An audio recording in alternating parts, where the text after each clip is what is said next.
your message to young women, lalo na yung mga batang babae. Kasi, syempre, alam naman natin, very patriarchal pa rin ang Pilipinas. Tapos sabi nila, ha, mag-gym ka? Lalaki yung muscles mo, magmumukha kang lalaki. Di ba, may Yes, may ganyan pa notion na rin ganon. notion, di ba? I'm sure nakakarinig ka. Yes po.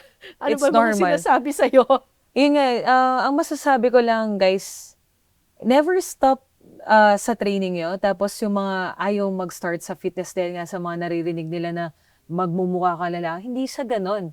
Kumbaga yung na-advertise nila na magiging muscular ka, siguro kung may mga supplements kang tinitake, pero ang gusto nilang naman maging strong kayo, maging fit kayo, parang hindi naman kailangan mag-build ka ng muscle para masabing strong ka.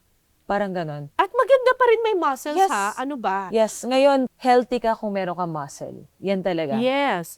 And strong is beautiful. Strong is beautiful. Parang huwag nyo nang isipin yung mga sinasabi ng ibang tao na parang, pag nag-gym ka, magmumukha ka. Hindi, kalimutan nyo yan.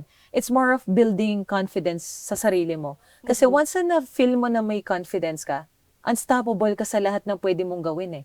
Yun yung Yes. na-feel ko po sa akin dahil dati, sinasabi din nila, ano ba naman yan, ginagawa mo? Tapos, babae ka lang, tapos may mga lalaking mas malakas. Ba't ba pilit mong pinupusan?